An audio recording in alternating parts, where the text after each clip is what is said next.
ഇത് മാറ്റത്തിനുള്ള ആശീർവാദമാണ്.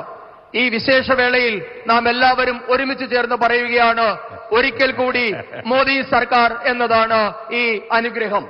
എന്നോട് നിങ്ങൾ എല്ലാവരും ക്ഷമിക്കണം, ഞാൻ വളരെ താമസിച്ചാണ് ഇവിടെ എത്തിയിരിക്കുന്നത്.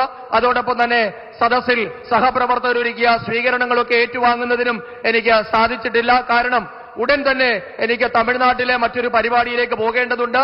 അവിടെ ഹെലികോപ്റ്റർ ഇറങ്ങുമോ ഇല്ലയോ എന്നുള്ള കാലാവസ്ഥ പ്രയാസങ്ങളൊക്കെ ഉള്ളതുകൊണ്ട് വളരെ പെട്ടെന്ന് ചടങ്ങുകളിലേക്ക് നീങ്ങുകയാണ്. साथियों, इस शुभ माहौल में कल दिल्ली में बीजेपी ने अपना संकल्प पत्र जारी किया है. बीजेपी का संकल्प पत्र यानी मोदी युडे गारंटी. मोदी युडे गारंटी नेक्स्ट 5 इयर्स में Bharat world 3rd largest economy बनेगा. मोदी युडे guarantee Bharat world class infrastructure का सेंटर बनेगा. मोदी युडे गारंटी भारत स्पेस सेक्टर में गगनयान जैसी मॉन्यूमेंटल अचीवमेंट्स हासिल करेगा. मोदी युडे गारंटी पीएम किसान सम्मान निधि का पैसा किसानों को मिलना जारी रहेगा. और इस सबके साथ ही गरीबों के लिए 3 करोड़ नए घर भी बनेंगे. 70 इयर्स के ऊपर के हर सिटीजन को फ्री ट्रीटमेंट की सुविधा मिलेगी. और 10 करोड़ बहनों के सेल्फ हेल्प ग्रुप को हम आईटी, हेल्थ, टूरिज्म, रिटेल और ऐसे अन्य सेक्टर्स की ट्रेनिंग देंगे. यानी बीजेपी के डेवलपमेंट विजन में केरला के हर वर्ग, हर समाज के लिए एक व्यापक रोड मैप मौजूद है. പ്രിയപ്പെട്ടവരെ, ഈ ശുഭസമയത്താണ് ഇന്നലെ ദില്ലിയിൽ ഭാരതീയ ജനതാ പാർട്ടി വികസന പത്രിക അഥവാ നമ്മുടെ പ്രകടന പത്രിക പുറത്തിറക്കിയത്.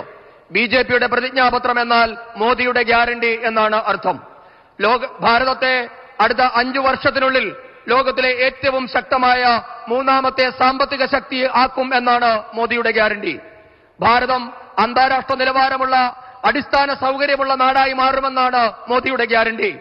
മനുഷ്യനെ ബഹിരാകാശത്തെത്തിക്കുന്ന ഗഗൻയാൻ പോലെയുള്ള ഐതിഹാസികമായ നേട്ടങ്ങൾ കരസ്ഥമാക്കും എന്നാണ് മോദിയുടെ ഗ്യാരണ്ടി. പ്രധാനമന്ത്രി കിസാൻ സമ്മാൻ നിധി മുഖാന്തരം കർഷകർക്കുള്ള ധനസഹായം തുടരുമെന്നാണ് മോദിയുടെ ഗ്യാരണ്ടി. ഇതിനോടൊപ്പം രാജ്യത്തെ പാവപ്പെട്ടവർക്ക് 3 കോടി പുതിയ വീടുകൾ നിർമ്മിച്ചു നൽകും എന്നാണ് മോദിയുടെ ഗ്യാരണ്ടി. 70 വയസ്സ് കഴിഞ്ഞ രാജ്യത്തെ എല്ലാ പൗരന്മാർക്കും സൗജന്യ ചികിത്സ ഉറപ്പാക്കും എന്നാണ് മോദിയുടെ ഗ്യാരണ്ടി. രാജ്യത്തെ 10 കോടി സഹോദരിമാർക്ക് സ്വയം സഹായ സംഘങ്ങൾ വഴി ഇൻഫർമേഷൻ ടെക്നോളജി, ആരോഗ്യം, വിനോദസഞ്ചാരം, ചെറുകിട വ്യാപാരം തുടങ്ങിയ നിരവധി മേഖലകളിൽ പരിശീലനം നൽകുമെന്നാണ് മോദിയുടെ ഗ്യാരണ്ടി.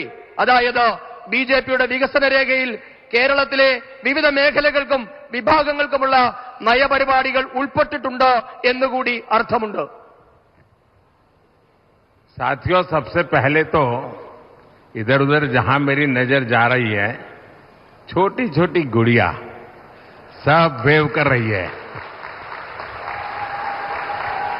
मेरा इन सभी गुड़िया को बहुत बहुत आशीर्वाद. सुनाई नहीं दे रहा है. ഈ സദസ്സില് നിരവധി കൊച്ചുകുട്ടികളെ കാണാനാകുന്നുണ്ട്. അവരെല്ലാവരും എന്റെ വരവ് പ്രതീക്ഷിച്ചിരുന്നതാണ്. നിങ്ങൾക്ക് എല്ലാവർക്കും എന്റെ നമസ്കാരം. अब आप लोग बैठिए. आप लोगों ने कई समय से हाथ हिला रहे हैं. बैठिए. അവിടെ നിൽക്കുന്ന ആൾക്കാർ കുറെ സമയമായി നിൽക്കുന്ന എല്ലാവരും അവിടെ ഇരിക്കണമെന്ന് അഭ്യർത്ഥിക്കുകയാണ്. നിൽക്കുന്ന ആൾക്കാരെല്ലാവരും. साथियों, बीजेपी ने अपने मैनिफेस्टो में घोषणा की है कि हम अपनी विरासत से ग्लोबल टूरिस्ट को जोड़ेंगे और अपनी विरासत को वर्ल्ड हेरिटेज के स्तर पर ले जाएंगे, उस ऊंचाई पर पहुंचाएंगे। यहां केरला में तो इसकी बहुत ज्यादा संभावना है।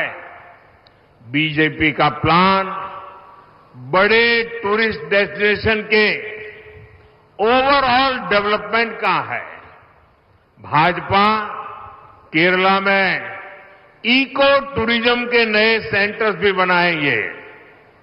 इससे होम स्टे के जो अवसर बनेंगे, उसका बड़ा लाभ हमारे ट्राइबल परिवारों को मिलेगा। बीजेपी गवर्नमेंट होम स्टे के लिए महिलाओं को फाइनेंशियल हेल्प भी देगी। നമ്മുടെ മഹത്തായ പൈതൃകം ലോകം മുഴുവൻ അറിയപ്പെടണമെന്നാണ് ഭാരതീയ ജനതാ പാർട്ടി ആഗ്രഹിക്കുന്നത്. ലോക ടൂറിസവുമായി നമ്മുടെ പൈതൃകത്തെ ബന്ധിപ്പിച്ച് ആഗോള ശ്രദ്ധയിലേക്ക് നമ്മുടെ പാരമ്പര്യത്തെ എത്തിക്കുമെന്ന് ബിജെപി ഉറപ്പു നൽകുകയാണ്. ഇതിലേക്ക് നമ്മുടെ കേരളത്തിനും വലിയ സംഭാവനകൾ നൽകാൻ കഴിയുന്നു. നമ്മുടെ വിനോദസഞ്ചാര കേന്ദ്രങ്ങളുടെ സമഗ്ര വികസനമാണ് ഭാരതീയ ജനതാ പാർട്ടിയുടെ ലക്ഷ്യം. ഭാരതീയ ജനതാ പാർട്ടി കേരളത്തിൽ പാരിസ്ഥിതിക സൗഹൃദ ടൂറിസം കേന്ദ്രങ്ങൾ വികസിപ്പിക്കും. ഇതിൽ ഹോം സ്റ്റേകൾക്ക് വലിയ പ്രാധാന്യമുണ്ടാവും. ഇത് നമ്മുടെ വനവാസി കുടുംബങ്ങൾക്ക് ഏറെ പ്രയോജനപ്പെടുന്നതാണ് എന്ന് നിങ്ങൾക്കറിയാം. അടുത്ത ഭാരതീയ ജനതാ പാർട്ടിയുടെ സർക്കാർ ഹോം സ്റ്റേകൾ തുടങ്ങാൻ നമ്മുടെ വനിതകൾക്ക് സാമ്പത്തികമായ സഹായം നൽകുന്നതാണ്. साथियों, बीजेपी ने अपने मैनिफेस्टो में संकल्प लिया है, हम कोस्टलाइन प्रोटेक्शन के लिए काम करेंगे। ये केरला के मेरे फिशरमैन साथियों को बहुत फायदा पहुंचाएगा। इनकी आजीविका को जो एलडीएफ, यूडीएफ ने पिछले वर्षों में बर्बाद किया है, उसे हम बचाने का भरपूर प्रयास करेंगे। हम फिशरीज के प्रोडक्शन और प्रोसेसिंग के लिए नए क्लस्टर्स बनाएंगे। हम केरला के फिशरमैन परिवारों की क्वालिटी ऑफ लाइफ सुधारेंगे, उनकी डिग्निटी बढ़ाने के लिए काम करेंगे। രാജ്യത്തിന്റെ തീരപ്രദേശങ്ങളുടെ സുരക്ഷ ഉറപ്പുവരുത്തുന്നതാണ് ബിജെപിയുടെ പ്രകടന പത്രിക. ഇത് കേരളത്തിലെ മത്സ്യത്തൊഴിലാളി സഹോദരങ്ങൾക്ക് ഏറെ പ്രയോജനം ചെയ്യുന്ന കാര്യമാണ്. നമ്മുടെ മത്സ്യത്തൊഴിലാളി സഹോദരങ്ങളുടെ ജീവിതം ഇടതു വലതു മുന്നണികളുടെ ഭരണം തകർത്ത തരിപ്പണമാക്കി. അവരുടെ ജീവിതം ബിജെപി വീണ്ടെടുക്കും, അവരെ രക്ഷിക്കുമെന്ന് ഉറപ്പു നൽകുകയാണ്. കേരളത്തിലെ മത്സ്യത്തൊഴിലാളി സഹോദരങ്ങളുടെ ജീവിത നിലവാരം ഉയർത്താൻ ഭാരതീയ ജനതാ പാർട്ടി പ്രതിജ്ഞാബദ്ധമാണ്. ഒപ്പം അവരുടെ അന്തസ്സും ആത്മാഭിമാനവും സംരക്ഷിക്കാനുള്ള നടപടികളും ബിജെപി സ്വീകരിക്കും. साथियों, तेजी से आगे बढ़ता हुआ भारत मॉडर्न इंफ्रास्ट्रक्चर पर लाखों करोड़ रुपए इन्वेस्ट कर रहा है। अगले कुछ वर्षों में आप भारतीय रेल का कायाकल्प होते देखेंगे। वंदे भारत ट्रेनों के 3 स्वरूप, Vande Bharat sleeper, Vande Bharat chair car और वंदे भारत मेट्रो, तीनों ही भविष्य में भारत की शान बढ़ाएंगे। अब बीजेपी ने अपने मैनिफेस्टो में एक और बड़ी घोषणा की है। आप जानते हैं, भारत के पश्चिम में अहमदाबाद मुंबई के बीच बुलेट ट्रेन का काम चल रहा है। वो आने वाले कुछ समय में पूरा भी होगा।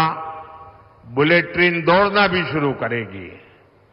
लेकिन उसमें से जो हमने सीखा है, समझे हैं, उसके आधार पर उत्तर में, भारत के उत्तर में, भारत के पूरब में और भारत के साउथ में भी बुलेट ट्रेन चलाई जाएगी।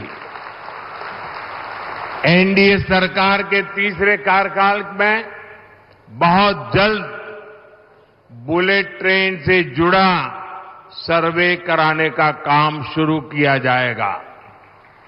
പ്രിയപ്പെട്ടവരെ, അടിസ്ഥാന സൗകര്യ മേഖലയിൽ ഭാരതം വൻ കുതിപ്പാണ് നടത്തിക്കൊണ്ടിരിക്കുന്നത്. ഈ മേഖലയുടെ വികസനത്തിനായി ലക്ഷക്കണക്കിന് കോടി രൂപയാണ് ഭാരതീയ ജനതാ പാർട്ടിയുടെ സർക്കാർ നിക്ഷേപിച്ചിട്ടുള്ളത്. വരാനിരിക്കുന്ന വർഷങ്ങൾ നമ്മളുടെ റെയിൽവേയുടെ പുനരുജ്ജീവനത്തിനാകും നാം സാക്ഷ്യം വഹിക്കാൻ പോവുക. നിങ്ങൾക്കറിയാം, ഇപ്പോൾ നമ്മുടെ നാട്ടിൽ കൂടി ഓടിക്കൊണ്ടിരിക്കുന്ന വന്ദേ ഭാരത് ട്രെയിനുകൾ അത് 3 രീതിയിലും, അതായത് സ്ലീപ്പർ ക്ലാസുകൾ, രാത്രിയിൽ കിടന്നുപോകാനുള്ള സൗകര്യത്തോടു കൂടിയുള്ള വന്ദേ ഭാരത്, പകൽ ഇരുന്നു പോകാനുള്ള ചെയർകാർ സൗകര്യം മാത്രമുള്ള വന്ദേ ഭാരത്, അതോടൊപ്പം തന്നെ മെട്രോകളിൽ ഓടുന്ന വന്ദേ ഭാരത്, ഇങ്ങനെ 3 രീതിയിലും വന്ദേ ഭാരത് ഇനി മുതൽ സർവീസ് നടത്തുമെന്ന് ഞാൻ നിങ്ങൾക്ക് ഉറപ്പു നൽകുകയാണ്. ഇത് ഭാരതത്തിന്റെ ഭാവിയെ തന്നെ മാറ്റിമറിക്കാൻ പോകുന്ന തീരുമാനമാകും. ഇതിനും വലിയൊരു തീരുമാനം നമ്മുടെ പ്രകടന പത്രികയിൽ നാം ഉൾപ്പെടുത്തിയിട്ടുണ്ട്. അത് ബുള്ളറ്റ് ട്രെയിനിനെ സംബന്ധിച്ചാണ്. നിങ്ങൾക്കറിയാം, ഇപ്പോൾ തന്നെ ഭാരതത്തിന്റെ പടിഞ്ഞാറ് ഭാഗത്ത് അഹമ്മദാബാദിനെയും മുംബൈയെയും ബന്ധിപ്പിച്ചുകൊണ്ട് ബുള്ളറ്റ് ട്രെയിനിന്റെ പണി നടക്കുകയാണ്. അത് ഉടൻ തന്നെ കമ്മീഷൻ ചെയ്യാനാകുമെന്നാണ് പ്രതീക്ഷിക്കുന്നത്. എന്തായാലും നമ്മുടെ ദക്ഷിണേന്ത്യയെയും ഉത്തരേന്ത്യയെയും കിഴക്കൻ ഇന്ത്യയെയും പടിഞ്ഞാറൻ ഇന്ത്യയും എല്ലാം ബന്ധിപ്പിച്ചുകൊണ്ട് ബുള്ളറ്റ് ട്രെയിനുകൾ തുടങ്ങുമെന്ന് ഞാൻ ഇതാ പ്രഖ്യാപിക്കുകയാണ്. അതിനുള്ള സർവേ നടപടികൾ ഉടൻ തന്നെ അടുത്ത സർക്കാർ ആരംഭിക്കുന്നതാണ്.